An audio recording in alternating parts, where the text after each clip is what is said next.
Hozir men qisqacha anlatib ketaman deb maqsadim ham muhimligim. Shu saytning fikrini davom etib vaqtda получается принимать не может, да? Bu konferensiyaning maqsadini qarab ketamiz. Ekranlarga chiqarilgan. Бүтән konferensiyada biz tirishamiz endi ko'rsatma materiallarda bo'lgan. Bir yo'li ekranda ko'rgan mumkin chiqish uchun ham ekranda ko'rgan mumkin prezentatsiya formasida. Biz yangi usullarni öğreniriz. Ular ko'p yerda qo'llaniladi. Bizning maqsad siz ko'rasiz endi Bulg'ar Islom akademiyasida bizning ko'pdan to'g'ri ochilgan ham Rossiya Islom instituti foyda 20 yillab qanashli o'quvchilarga ham аны tamamlovchi o'quvchilarning masjid imomlarining islom dini bo'yicha fanniy izlanishlarga tortuv. Chunki bilim olg'ach, agarda bilim olgani kishi to'xtasa, bilim kim yog'inida borgan mumkin.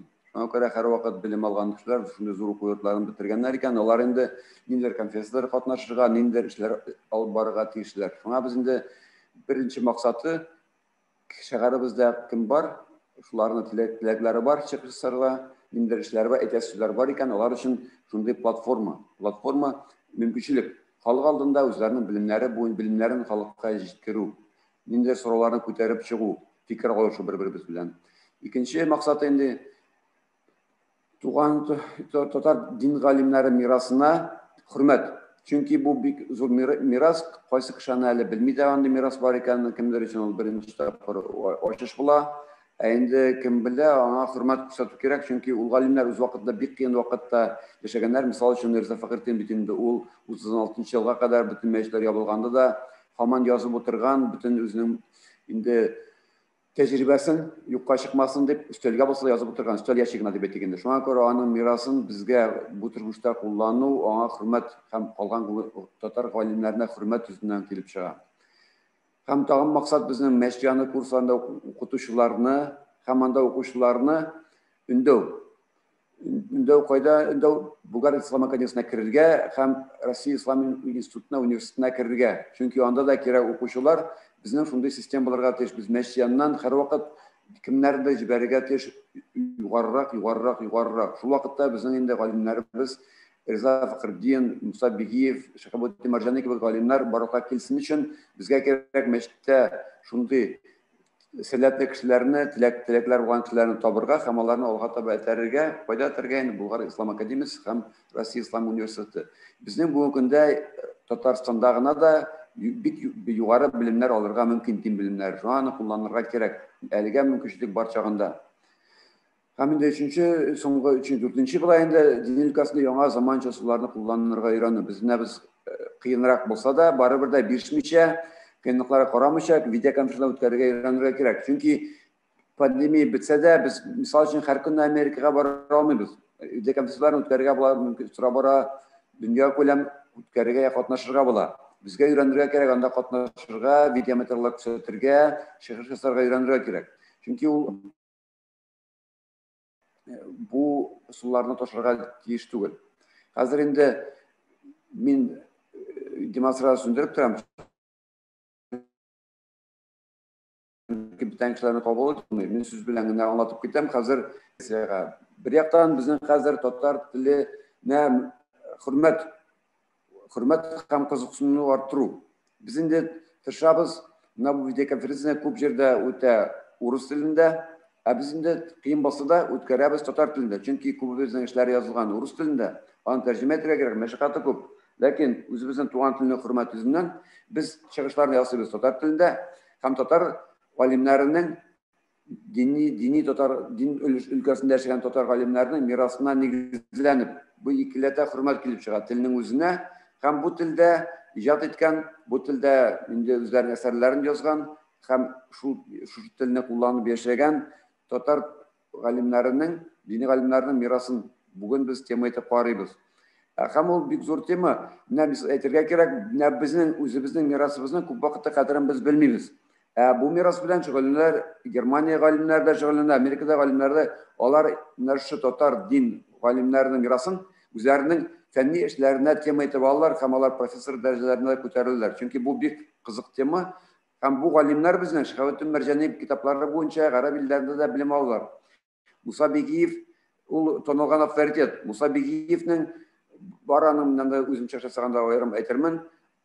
Аның бүгенге көнгә кадәр да шигырьләргә мисал өчен чыга сораулары дигән китап. Һәм шигырьләр аңарга һәр чыккан саен җавап, хәзерге көнгә кадәр җавап бастырып чыгалар.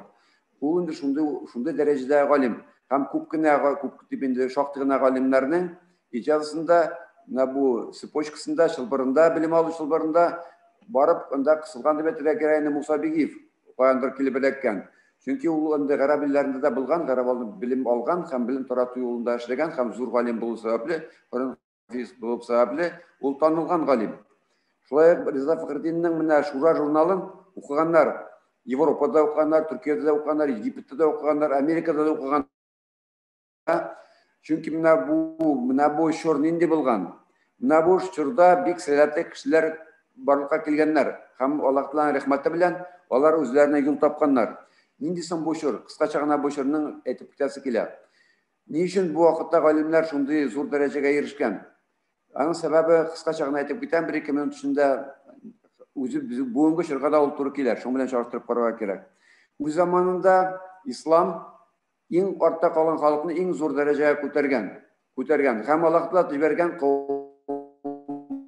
исламны, бу кавымнарны, исламны кабул иткән кавымнарны дөньяда иң зур дәрәҗәгә күтәргән һәм ул кавымнар күтәрелгәннәр дә. Беренче исламның гасырлары, алтын гасыр, ул вакытта бөтен дөньяда мөселманнар иң алдынгы кавым булган. Ләкин тора-бара урта гасырларда шундый фикерләр барлыкка килгән, инде застой дип әйтергә кирәк инде, тукталган үсеш, ничектер тукталган, өмет үзелгән кебек килеп чыга. Һәм инде урта гасырларда бездә дә һәм Көнбатышта да шундый хәл булган. Менә инде 18-нче гасыр, 19-нчы гасырларда, бигрәк тә 20-нче гасыр барысында Көнбатышта прогресс бик каты алга киткән. Анда инде паровод, тимер юллар, самолетлар барлыкка килгән, пароходлар барлыкка килгән, кораллары Көнбатышта бик каты алга киткән. Мөселманнар ул фонда бик артта калган гарык кебек килеп чыга. Һәм күп кенә мөселманнар уйлый башлаганнар. Әллә безнең динебез дөрес түгелме дип. Диндә сәбәп эзли башлаганнар. Һәм атеизмда киң тарала башлаган татар халкында да. Менә бу татар безнең мирасы, татар галимнәре үстенә алганнар нинди юк. Муса Бигиев исламга реформа кирәк түгел дигән. Үзенең реформа дип әйтәсе дә исламга реформа кирәк түгел дигән. Ул үзенә әйтмәгән реформатор. Ул әйткән безнең башларыбызны дуаларга кирәк ислам белән. Ул әйткән исламда дөньяда аны дөрес дип куллана белергә кирәк дигән. Һәм ул үзенең гомерен шуңа багышлаган. Шундый идеялар, шундый бөтен дөньяга ошаган, кайда гына барса да аны патшалар, министрлар кабул итә торган булган. Һәм Муса Бигиев үлгәч тә аны Египетта инде корольләрне күмә торган шундый күмгәннәр зиярәткә. Бу инде күрсәтә ислам дине татар халкын, татар галимнәрен никадәр зур дәрәҗәгә күтәргәнен. Алар гомум татарлар арасында гына түгел, алар гомумән мөселманнар дөньясында да инде танылган галимнәр булганнар. Бу чор нинди булган? Бу чор инде булган үзгәрешләр чоры. Чөнки менә бүген дә тирә-якта тормыш бик каты үзгәрә. Һәм бу үзгәрү вакытында сораулар килеп туа. Һәм бер мин сезгә сатыгына китерәсе килә, шигырьләрне без яратмыйлар, ләкин мин алга таба әйтермен, Мөхәммәд мисалында аларда мөселман. Аларны да белергә кирәк, ни өчен шундый булган.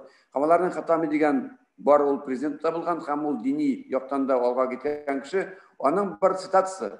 Ул әйткән, ул инде әйткән Коранның дәрәҗәсен әйткән, шулай ук. Һәм ул әйткән бер бик мөһим сүз. Әгәр дә цивилизация, нинди цивилизация заман куйган сорауларга җавап бирә алмый икән, бу цивилизация юкка чыгачак дигән. Шуңа күрә бу бик мөһим. Менә бу татар галимнәре 20-нчы гасыр арасында бигрәк тә Көнбатыш белән мөселманнар арасында аерма бик зурга әйләнә башласалар да, алар исламнан баш тартмаганнар. Муса Бигиев әйткән иң куркынычы тәклид нинди неотаклид дигән. Карамыйча, бер нәрсә карамыйча Көнбатышка табыну. Аларда дөресеп дип инде. Ул һәм калган галимнәр фақат Коранга һәм Сүннәткә нигезләнеп кенә эзләгәннәр чыгу юлларын. Һәм алар эзләгән сорауларга җавапларны бүген шул безнең чыгышларыбызда шул сораулар күтәрелер дип ышанам, һәм аларның шу сорауларга җаваплары. Чөнки әгәр дә без заман куйган сорауларга җавап таба алмыйбыз икән исламнан, Бүтән кавымнар безгә ул сорауларга җавапларга без бүген үк эзләргә тиеш һәм галимнәрнең шуңа күрә без инде алабыз мисал өчен 20 гасыр башындагы галимнәр, татар галимнәрен, чөнки алар безнең өчен мисал, үрнәк. Ничек итеп заман куйган сорауларга җавап бирү. Шуңа күрә инде без әкренләп күчәбез. Мин әйткән шул сорауларны татар дини галимнәре ничек итеп хәл иткәннәр, аларның ысулларын карарга, аларның сораулар куйганнар, ничек аларга җавап биргәннәр Коръәнгә һәм Сөннәткә. Без карыйбыз галимнәрне исламнан чыкмый торган, исламнан чыккан галимнәр безне кызыксындырмый.